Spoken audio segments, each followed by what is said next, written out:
Je crois qu'il a pu saisir ce que l'ange lui a dit parce qu'il avait une communion avec Dieu.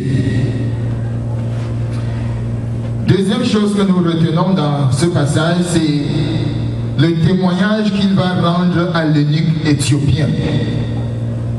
Le témoignage qu'il va lui rendre. Sur la route, Philippe rencontre donc un voyageur particulier, un eunuque éthiopien, qui était venu à Jérusalem, la Bible dit, pour adorer le Seigneur. Et ce qui est particulier ici, c'est que le médecin Luc, qui a écrit les Actes des Apôtres, prend le temps de faire une description assez complète de cet eunuque-là. Si nous lisons encore à partir du verset 27, Luc chapitre 8, verset 27, il se leva et partit, et voici un Éthiopien, un eunuque. C'était un eunuque, un voyageur eunuque, ministre de Candace. C'était un ministre. Vous voyez, c'était un ministre. Reine d'Éthiopie, ministre de Candace, reine d'Éthiopie. En ce moment-là, l'Éthiopie était dirigée par une reine. Et surintendant de tous ces trésors, venu à Jérusalem pour adorer. Donc ce n'était pas un simple homme. C'était un haut fonctionnaire dans le gouvernement de l'Éthiopie de cette époque. C'était un haut fonctionnaire. Donc Luc le présente en détail ici. Bien aimé, les personnalités haut placées peuvent aussi être touchées par l'évangile. Et nous ne devons pas les éviter. Ils peuvent aussi être touchés. Pensons-y. Lorsque nous marchons, nous devons y penser. Qu'eux aussi peuvent être touchés. Parfois, la position d'un homme peut bloquer qu'on s'approche de lui. On peut penser qu'un ministre, un policier, un maire, un sous-préfet n'a pas besoin d'évangile. Mais ils en ont besoin. Cet homme était à la recherche de quelque chose de particulier. Il avait soif de connaissance. Il avait soif de connaître. Alors le Seigneur va inspirer son serviteur à venir s'approcher vers l'eunuque éthiopien. La Bible dit que c'était un homme craignant Dieu. Et dans l'Ancien Testament, lorsqu'on parle d'un homme craignant Dieu, cela veut dire quoi? Qu'il avait adopté la loi juive, qu'il avait adopté la foi juive. Mais il ne s'était pas forcément converti au judaïsme. La Bible dit qu'il venait à Jérusalem pour adorer. Donc c'était un homme qui craignait Dieu. Il l'avait adopté. C'était aussi un lecteur de la parole de Dieu. Il prenait le temps. Et là, lorsque l'ange incite Philippe à aller parler à cet homme, Philippe va constater qu'il était en train de lire les parchemins où il y avait la prophétie d'Ésaïe. Et c'était particulièrement le chapitre 53 d'Ésaïe. Donc Dieu était au contrôle. Et l'homme va poser une question tout à fait révélatrice à Philippe. Lisons ensemble la question de cet homme.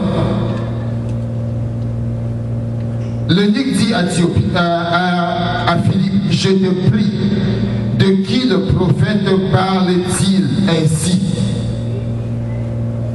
Et est-ce de lui-même ou de quelque autre? Est-ce de lui-même ou de quelque autre? Verset 33. Mais avant cette question, il va lui poser une question qui suscite que nous puissions avoir quelques commentaires dessus. Verset 31. Il répondit, comment le pourrais-je? Première question, verset 30. Comprends-tu ce que tu lis? Voilà la question que Philippe lui pose. Comprends-tu ce que tu lis? Bien-aimé, ce matin, je vais te poser la même question. Est-ce que tu comprends ce que tu lis? Est-ce que tu comprends la Bible que tu lis? L'eunuque éthiopien va lui répondre au verset 31. Comment le pourrais-je si quelqu'un ne me guide? Comment le pourrais-je? Bien aimé, cette réponse, cette question est très révélatrice. Cela vient nous dire qu'en réalité, nous avons besoin de guides aussi dans la vie pour comprendre la parole de Dieu. Nous avons besoin des enseignants pour comprendre la parole de Dieu. Tout comme dans tous les domaines de la vie sociale, nous avons besoin d'enseignants pour comprendre les révélations de Dieu. C'est pourquoi de même que tu t'appliques à étudier les sciences, la géographie, les mathématiques, en te donnant l'opportunité, en te donnant la possibilité d'aller dans des écoles, dans les centres de formation, tu dois rêver à te former aussi par des enseignants que Dieu a inspirés, que Dieu a suscité, des enseignants de la Bible. Nous devons penser à cet aspect. Bien-aimés, la parole de Dieu nous dit que le Seigneur va envoyer Philippe et Philippe va monter à bord de son char. Il va s'asseoir à côté de l'eunuque éthiopien. La première chose que Philippe va faire, c'est l'interprétation de la parole de Dieu. Il lui dit, le passage de l'écriture qu'il lisait, verset 32, était celui-ci. Il a été mené comme une brebis à la boucherie et comme un agneau muet devant celui qui le tombe. Il n'a point ouvert la bouche. Dans son humiliation, son jugement a été levé et sa postérité qui la dépeindra, car sa vie a été retranchée de la terre. Ce passage se trouve dans Ésaïe chapitre 53. C'est un morceau qui a été pris dans Ésaïe 53 et c'est ce texte que l'eunuque éthiopien était en train de lire. Alors, Philippe va ouvrir sa bouche, verset 35. Alors Philippe ouvrant la bouche et commençant par ce passage, lui annonça la bonne nouvelle de Jésus-Christ.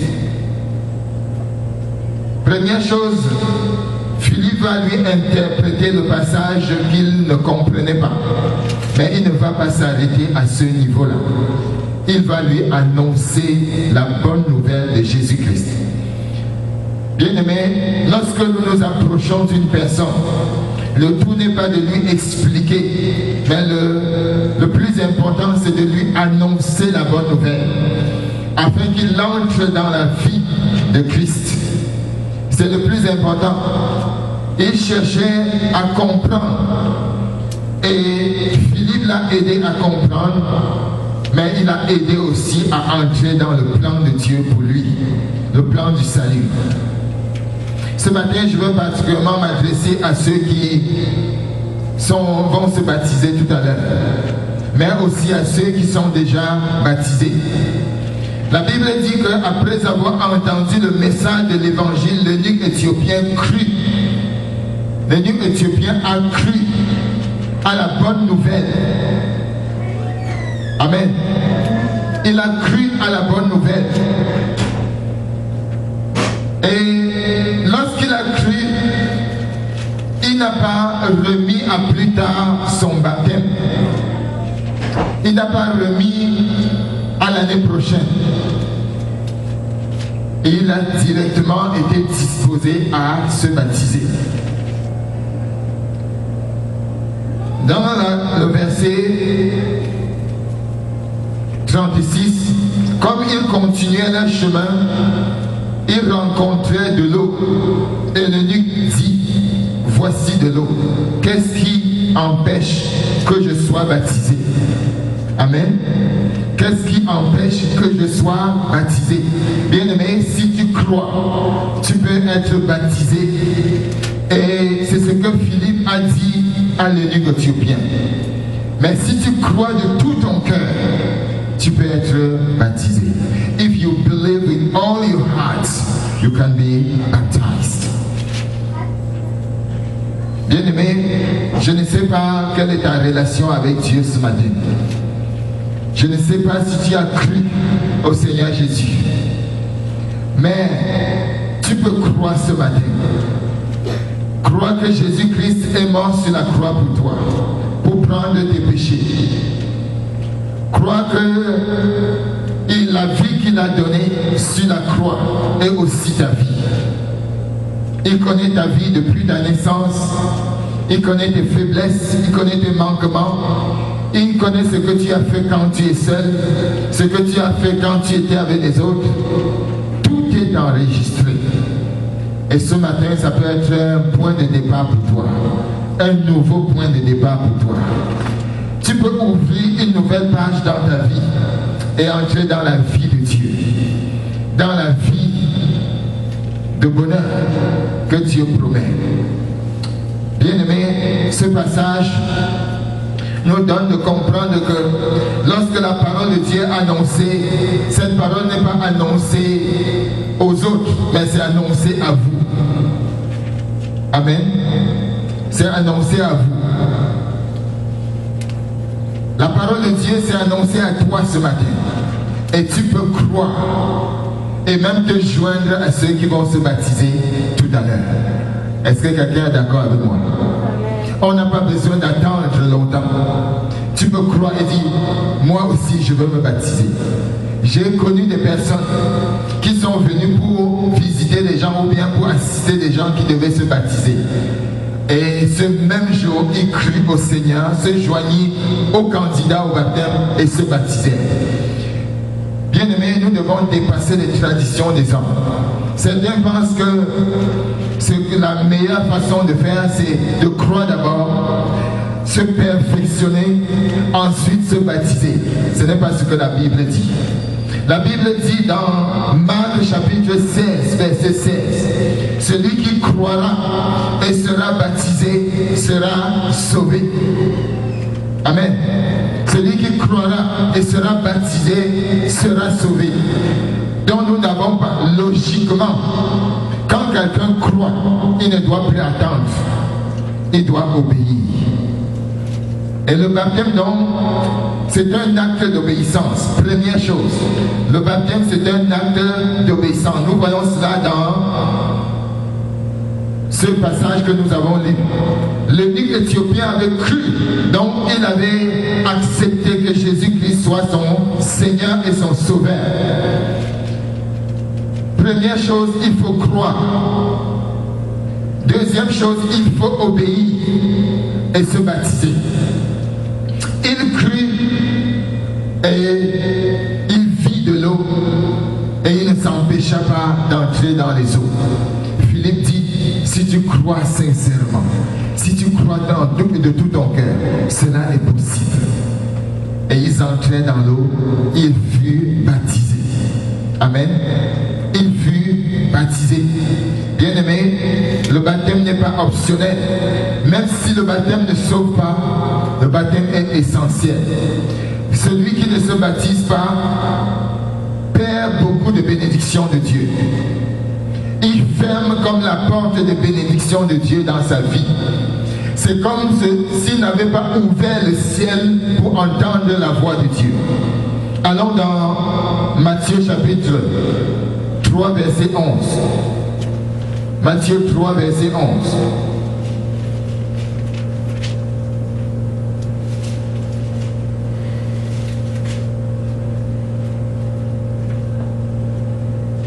Matthieu 3, verset 11. La Bible dit, moi je vous baptise d'eau. Matthew chapter 3, verse 11. Matthew is the first book in the New Testament. Matthieu 3, donc verset 11. Moi je vous baptise d'eau pour vous amener à la repentance. Mais celui qui vient après moi est plus puissant que moi, et je ne suis pas digne de porter ses souliers. Lui, il vous baptisera du Saint-Esprit et de feu. Amen. Il vous baptisera du Saint-Esprit et de feu. Bien-aimés, Jésus continue à dire au verset 15, au verset 14, mais Jean s'y opposait. Verset 13, alors Jésus vint de la Galilée au Jourdain vers Jean pour être baptisé par lui. Vous voyez, Jésus vient pour être baptisé par Jean. Mais Jean s'y opposait en disant, c'est moi qui ai besoin d'être baptisé par toi, et tu viens à moi. Jésus lui répondit, laisse faire maintenant, car il est convenable que nous accomplissions ainsi tout ce qui est juste. Bien-aimé, il est juste de se baptiser. Et Jean ne lui résista plus. Dès que Jésus eut été baptisé, suivez bien, dès que Jésus eut été baptisé, il sortit de l'eau, et voici les cieux s'ouvrirent. Les cieux s'ouvrirent. Et il vit l'Esprit de Dieu descendre comme une colombe et venir sur lui. Verset 17. Et voici une voix fit entendre des cieux ces paroles. Celui-ci est mon Fils bien-aimé, en qui j'ai mis toute mon affection. Bien-aimé, cette parole-ci ne pouvait pas être prononcée si Jésus n'avait pas lui-même obéi à l'ordre de son Père. Il était le Fils de Dieu, il pouvait s'en passer. Mais afin de nous laisser un modèle, il a décidé de se conformer. Amen. Et il s'est baptisé et les cieux s'ouvrirent. Bien-aimé, quand tu entres dans les eaux, dans un acte d'obéissance, je dis bien dans un acte d'obéissance, Dieu déroule son programme pour toi. Dieu déroule ses bénédictions pour toi. Donc je reprends, le baptême ce n'est pas pour nous sauver, mais le baptême entre dans l'ordre de la bénédiction. Celui qui n'est pas baptisé va fermer les portes de bénédiction dans sa vie. Et la Bible nous dit, si nous revenons dans Actes chapitre 8, dans Actes chapitre 8, pour voir la suite, Philippe dit, verset 37, si tu crois de tout ton cœur, c'est très important. Il y a des fausses croyances, bien-aimés. Il y a des fausses conversions. Si tu crois de tout ton cœur, tu peux souligner ce passage. Si tu crois de tout ton cœur, je pose toujours la question aux gens qui veulent se baptiser. Est-ce que vous êtes sincères? Et ce matin, je vais te poser encore la question, Yuvline. Est-ce que tu es sincère? Amen. Agui, est-ce que tu es sincère? Parce qu'il dit, si tu crois de tout ton cœur, ça c'est le point capital. Et si tu ne crois pas de tout ton cœur, tu peux encore prendre ton temps. Elle dit, je n'étais pas sincère. Je vais le mettre à plus tard. Parce que tout à l'heure, je vais vous montrer l'implication du baptême. L'implication du baptême. Et donc, verset 37 toujours, l'eunuque répondit, je crois que Jésus-Christ est le Fils de Dieu. Je je crois que Jésus-Christ est le Fils de Dieu. En ce moment-là, bien-aimé, comprenez que cette confession était capitale. Pour que quelqu'un dise, je crois que Jésus-Christ est le Fils de Dieu,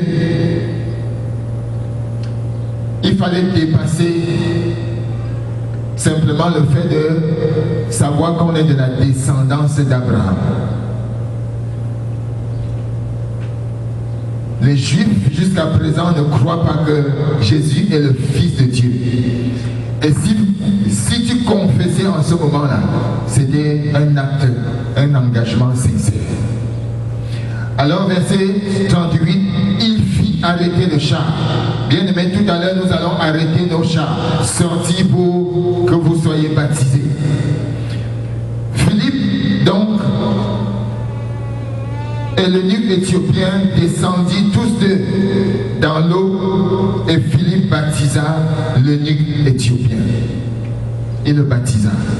Bien aimé, c'est la suite qui m'intéresse particulièrement. Verset 39 dit, quand il fut sorti de l'eau, l'Esprit du Seigneur enleva Philippe. L'Esprit du Seigneur enleva Philippe. Et l'eunuque ne le vit plus. Tandis que, joyeux, il poursuivait sa route. Ce passage m'intéresse particulièrement. Philippe fut enlevé pour aller continuer la mission ailleurs. Mais l'eunuque éthiopien, la Bible dit, joyeux, il poursuivit son chemin. Amen. Il poursuivit son chemin. Le baptême, bien-aimé, n'arrête pas la vie chrétienne. Il y a quelque chose qui vient après. Et je voudrais m'adresser à nous tous. Le thème de mon message, je l'ai dit tantôt, c'est « Marchant avec Dieu ». Nous ne connaissons pas la suite de l'histoire de l'eunuque éthiopien. Mais je suppose très bien qu'il a continué à marcher avec le Seigneur. Il a plu à Dieu d'introduire l'évangile en Afrique par l'eunuque éthiopien. C'est par cet homme que l'évangile est entré en Afrique. Amen. Je suppose qu'il a continué à mener sa vie. Dans tous les cas, dans la parole de Dieu, nous avons lu tout à l'heure qu'il y a quelqu'un qui a marché avec Dieu. C'est Enoch. Genèse chapitre 5, verset 24. Genèse 5, verset 24. Nous avons lu tout à l'heure que Enoch marcha avec Dieu. Puis il ne fut plus parce que Dieu le prit. Lorsqu'on croit et lorsqu'on se baptise, c'est pour marcher avec Dieu. Amen. C'est pour marcher avec Dieu. Je veux continuer ce thème la semaine prochaine, mais permettez-moi d'aborder quelques éléments liés à la marche avec Dieu.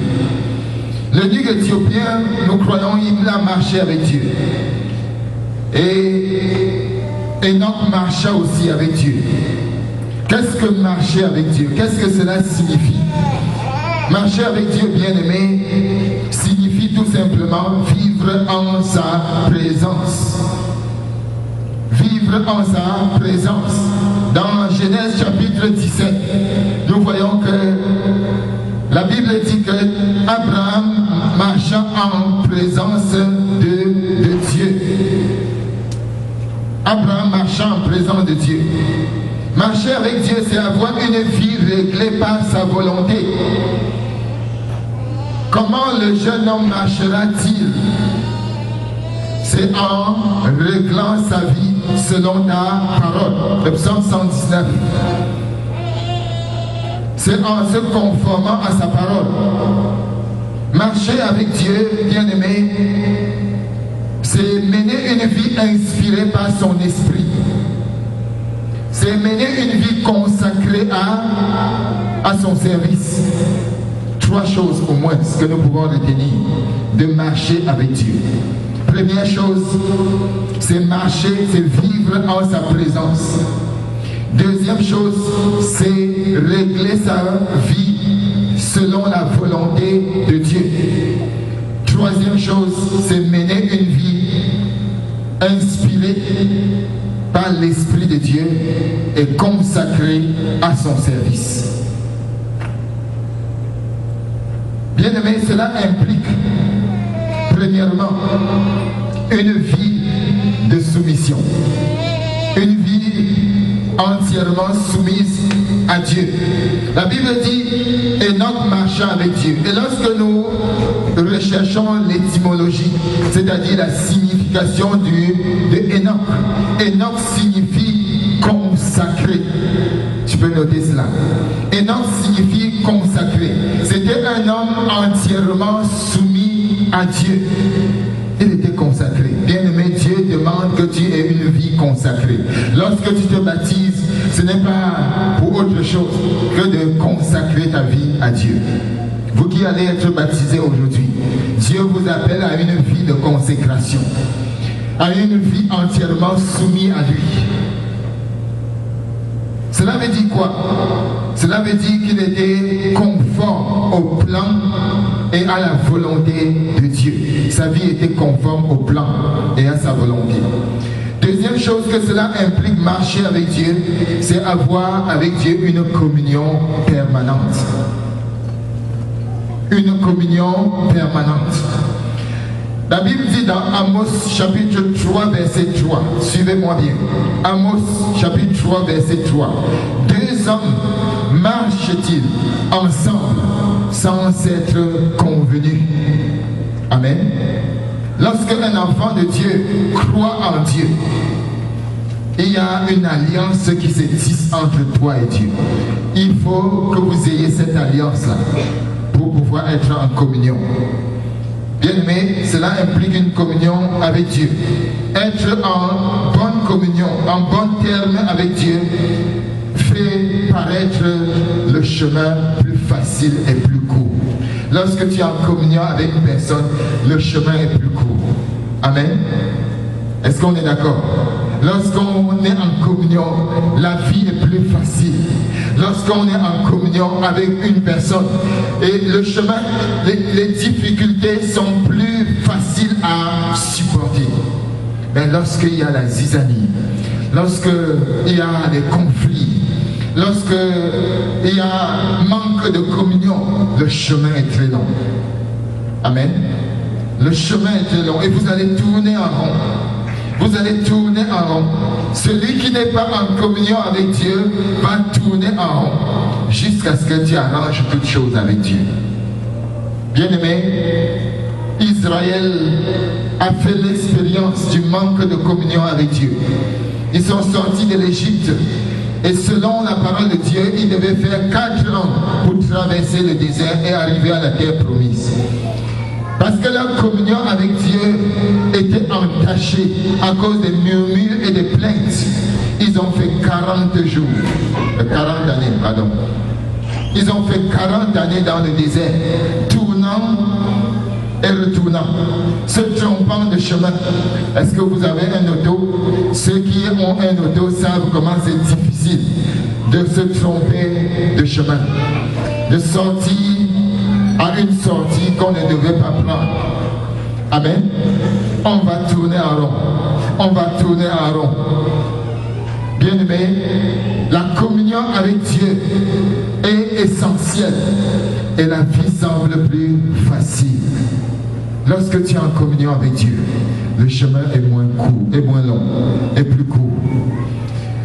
La marche avec Dieu donc implique cela. La marche avec Dieu implique aussi une progression continuelle. Tu dois progresser. La Bible dit dans le livre de Pierre, 2 Pierre 3, verset 18, mais croissez dans la grâce de Dieu. Il faut croître dans la grâce de Dieu. Tu crois au Seigneur, tu vas te baptiser, mais il faut mettre dans ton esprit de croître, de croître. La Bible dit dans le psaume 92, planté dans la maison de l'Éternel, il prospère comme les cèdres du Liban. Amen. Planté dans la maison de l'Éternel, il prospère comme les cèdres du Liban. Bien-aimé, c'est essentiel. Pour croître, il faut être planté dans la maison de l'Éternel. Et je veux dire dire aux bien-aimés qui se baptisent aujourd'hui, vous devez comprendre que c'est votre vie passée que vous allez laisser dans l'eau. Et je vais être sincère avec vous. Et si vous n'êtes pas d'accord avec moi, vous pouvez encore reporter votre baptême. Amen. Je veux dire que quand vous le faites, le baptême signifie je m'engage à être sérieux avec Dieu. Je laisse mes négligences dans l'eau. Je laisse ma légèreté dans l'eau. Je laisse mon péché dans l'eau. Je laisse mes mauvaises habitudes dans l'eau. Je laisse mes mauvais caractères dans l'eau. Amen. Se baptiser, c'est cela. Et si tu n'es pas prêt, prends encore ton temps. Bien aimé, j'ai connu des personnes qui étaient zélées pour venir se baptiser. Mais après 2-3 semaines de baptême, on ne les voyait plus à l'église. On ne les voyait plus dans les réunions chrétiennes. Ils voulaient simplement faire la fête. Et puis, c'est fini. Bien aimé, c'est sérieux. C'est très sérieux. Il y a plusieurs années que je me suis baptisé. Et pour moi, je savais au fond de mon cœur que j'étais sincère. Quand on peut savoir si on est sincère ou pas. Un jour, une camarade de classe est venue me dire, Ernest, il faut que je me baptise très vite. Je lui ai dit, mais pourquoi est-ce que tu veux te baptiser? Il me dit, comme tu vois, je dois me marier. Nous étions encore au lycée. Elle me vient me dire, je dois me marier très vite. Je dis, mais, et c'est la raison pour laquelle tu veux te baptiser vite? Il dit, mais il faut cela pour que je me marie à l'église avec mon mari. Je lui ai dit, mais là tu te trompes. Tu te trompes parce que tu fais une chose dont tu n'es pas convaincu. Tu te maries pour, tu te baptises pour te marier. On ne se baptise pas pour se marier. Les raisons du baptême sont hors du mariage. On se baptise pour se consacrer au Seigneur. Amen.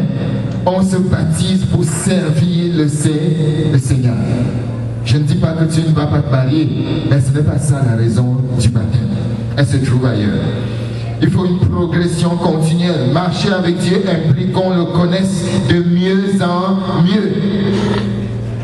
Qu'on le connaisse de mieux en mieux. Ajoutez à votre foi quoi? La connaissance.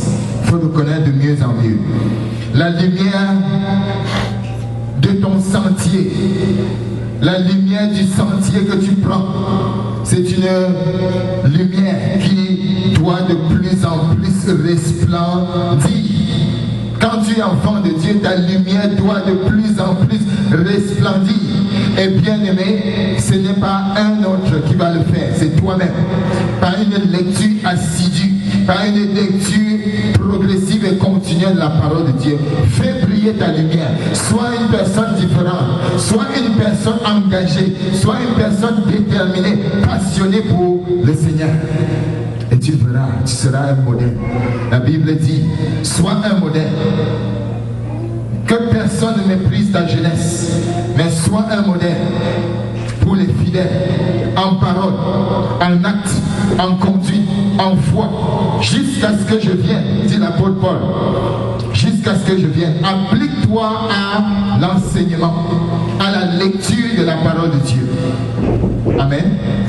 Il faut aller de progrès en progrès. C'est ce que Dieu veut pour tous ceux qui veulent entrer dans la vie chrétienne de façon sérieuse. Avec lui, avec Dieu, on ne stagne pas. Amen.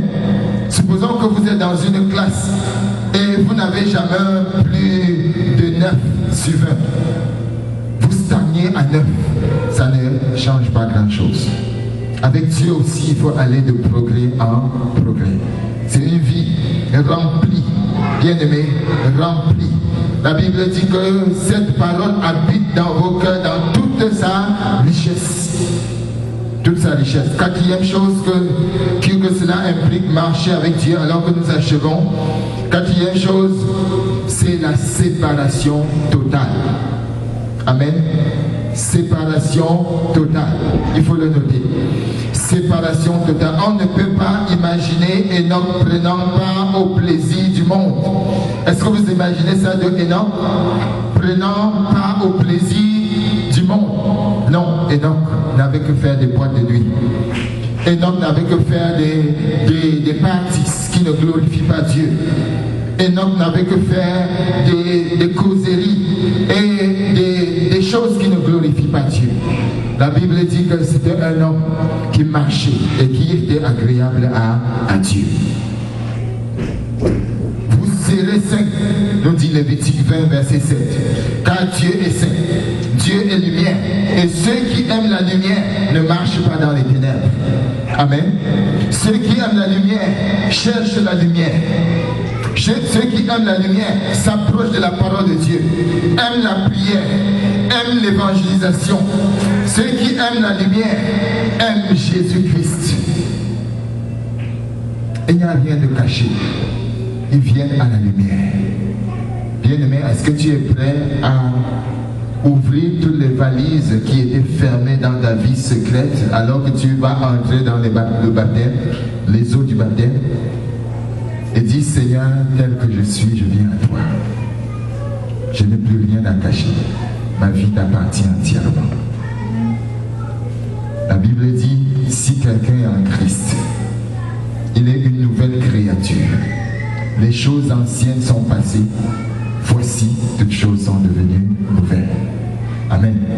Toutes choses sont devenues nouvelles. Bien-aimé, les choses anciennes doivent passer. Et tu dois prendre le chemin de la vie nouvelle. Marcher en nouveauté de vie. Prends-en conscience, c'est sérieux. Enoch non seulement s'était séparé du monde, mais il s'était armé de la pensée de persévérer constamment. Il faut une persévérance totale. Bien-aimé, une persévérance constante. Enoch marcha avec Dieu. Le verbe marcha avec Dieu, c'est un verbe progressif. Il marcha avec Dieu. Il était constant. Il n'avait pas marché pendant une semaine. Il y a des gens qui croient pour une semaine. Dis, ne crois pas pour une semaine. Dis à quelqu'un, ne crois pas pour une semaine. Don't believe for a week only. Don't believe for a week, but believe forever. Amen. Ne crois pas seulement pour une semaine. Bien-aimé, il y a un ami qui disait qu'il y a des chrétiens à court terme. Les chrétiens à court terme. C'est-à-dire qu'ils sont chrétiens pour un court terme. Bien, mais on n'est pas chrétien pour court terme. On est chrétien pour l'éternité. Amen. Pour l'éternité. Sois persévérant. Quelles qu'en soient les difficultés, sois persévérant. Quels qu'en soient les obstacles et les tentations, sois persévérante. Et on est là pour vous aider. On est là pour t'aider. Alléluia. Dernier élément que je voudrais voir avec nous ce matin. Et donc, marcher avec Dieu, cela implique qu'il avait une confiance absolue. Quand nous pouvons dire, tu es avec moi, bien-aimé, tu es avec moi. Si je peux dire cela, tu es avec moi, comme le psalmiste l'a dit. L'Éternel est mon berger, je ne manquerai de rien. Ça, exprime la confiance totale. Quand il disait cela, l'Éternel est mon berger, je ne manquerai de rien. Est-ce que vous savez où est-ce qu'il se trouvait? Il se trouvait dans un désert. Je ne manquerai de rien. Il se trouvait dans un désert. Et Israël est en majorité désertique. Il marchait, il n'avait rien, mais il dit, l'Éternel est mon berger, je ne manquerai de rien. Il n'avait pas un compte bancaire, bien aimé, mais il avait confiance que l'Éternel, qu'il a créé et qu'il a délivré de l'ennemi et qui lui a donné de vaincre Goliath, était avec lui. Il pouvait garder la foi. Bien aimé, il faut que nous puissions avoir cette confiance en Dieu. Grâce soit rendue à Dieu qui nous donne la victoire sur le péché, le monde, la mort et le diable. Le psalmiste dit, mets ta confiance en l'Éternel. Mets ta confiance en l'Éternel et il agira. Amen. Dis à quelqu'un, mets ta confiance en l'Éternel et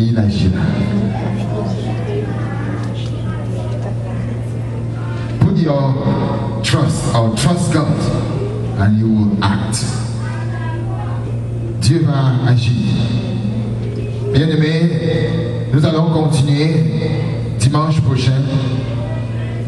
Nous avons vu le changement qui s'est opéré dans la vie de l'eunuque éthiopien. Et la Bible dit qu'il s'en alla joyeux. Je vais demander aux deux candidats de venir ici devant. Et ils vont nous dire pourquoi ils se baptisent.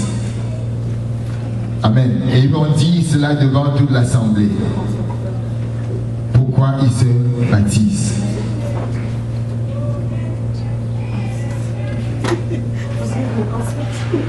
Amen. You are welcome here. Vous êtes les bienvenus ici. Si vous avez court témoignage, vous pouvez le faire.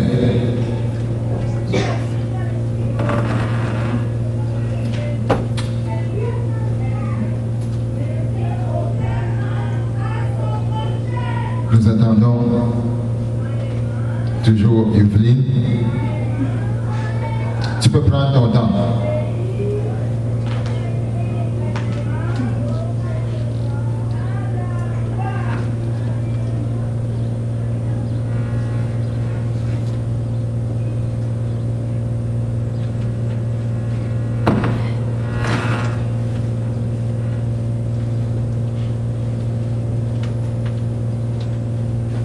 Amen. Est-ce qu'on peut les encourager? Bien, je vais passer la parole à vous. Vous allez nous dire pourquoi vous vous baptisez. You have the floor.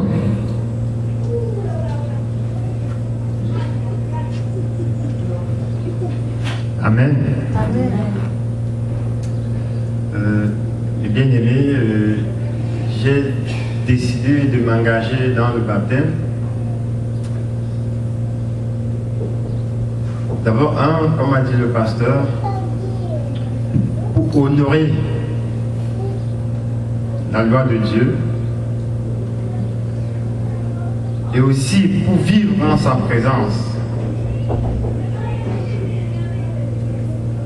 Naître de nouveau devant le Seigneur et avoir la bénédiction du Seigneur. C'est la raison pour laquelle j'ai décidé de me baptiser, parce que je vais honorer à la loi du Seigneur. Amen. Et j'ai pas de témoignage à faire pour l'instant, mais après le baptême, je crois que j'aurai bien des témoignages à faire. Amen. I'm going to speak in English.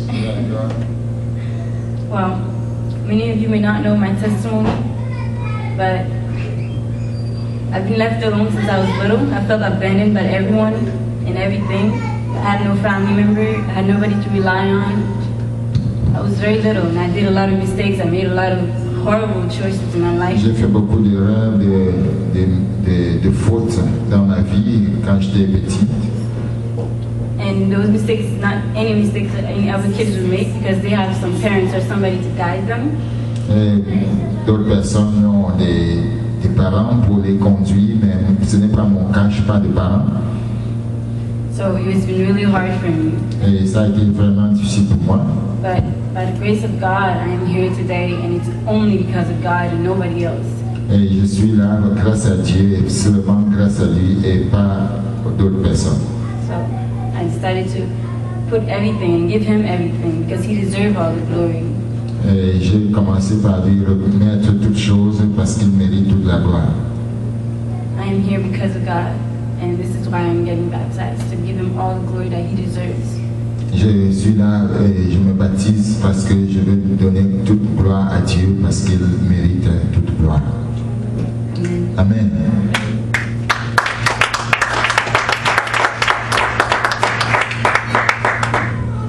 Amen.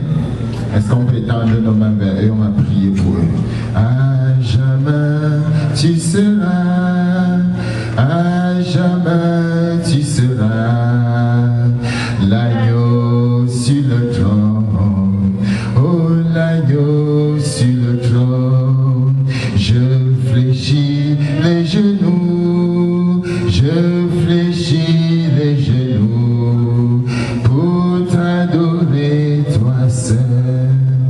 Seigneur, nous venons te recommander, Seigneur Dieu des cieux, ce bien-aimé qui s'apprête à entrer dans les eaux. Nous prions au Dieu des cieux que leur confession puisse, Seigneur, s'accompagner d'actes, Seigneur Dieu des cieux, dignes de repentance au nom de Jésus. Père, nous venons, Seigneur Dieu des cieux, te les recommander et prier au Dieu des cieux que tu présides à ce moment, Seigneur, de baptême, que ta gloire se manifeste puissamment au nom de Jésus-Christ. Seigneur, merci pour ta bonté, merci pour ta fidélité. Nous nous recommandons à toi et nous prions encore, Seigneur, pour cette semaine qui commence. Pour chacun, nous te recommandons, Seigneur Dieu, les activités, les projets, les voyages, Seigneur Dieu, nos familles, nos enfants, ceux qui sont en vacances, ceux qui sont en déplacement. Nous prions que ta main de puissance est en Dieu et que tu te glorifies dans chacune de nos vies. Merci, Père, parce que tu nous aimes. Merci encore pour ta parole. Au nom de Jésus-Christ. Amen. Amen. Alléluia. Est-ce qu'on peut donner une main d'acclamation au Seigneur? Alléluia. La gloire. Bien, nous allons donc nous préparer pour aller au baptême. Ceux qui ne pourront pas aller, on vous souhaite un bon dimanche, une bonne semaine, mais j'invite tout le monde à aller. Amen. I invite everyone to go. If you are not able to go, praise God. Have a nice week, but we do welcome everyone to go with us. Bien. Saluons-nous les uns les autres. Greet someone et que le Seigneur vous bénisse. Amen.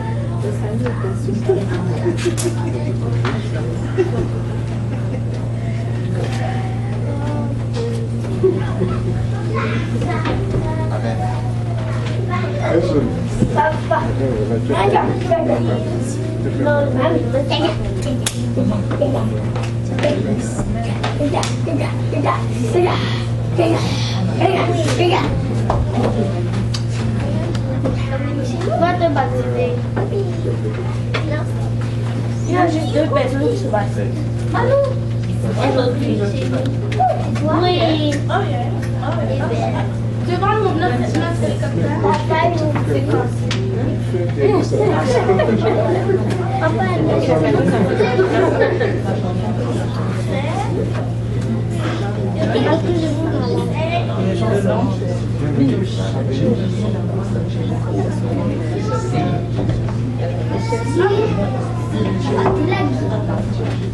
quoi? Moi je veux des chiens.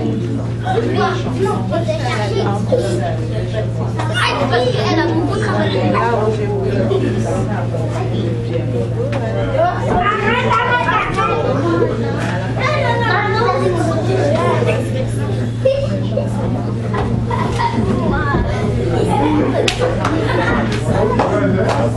Qu'il y avait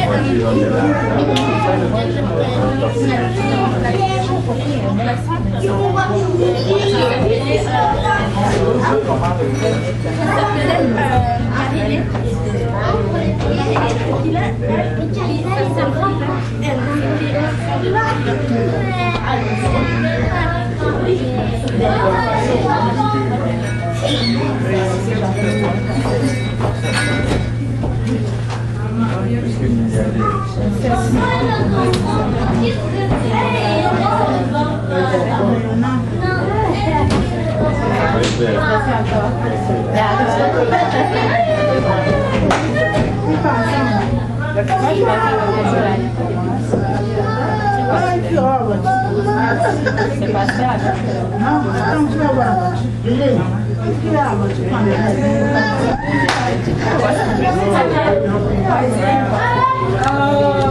voir.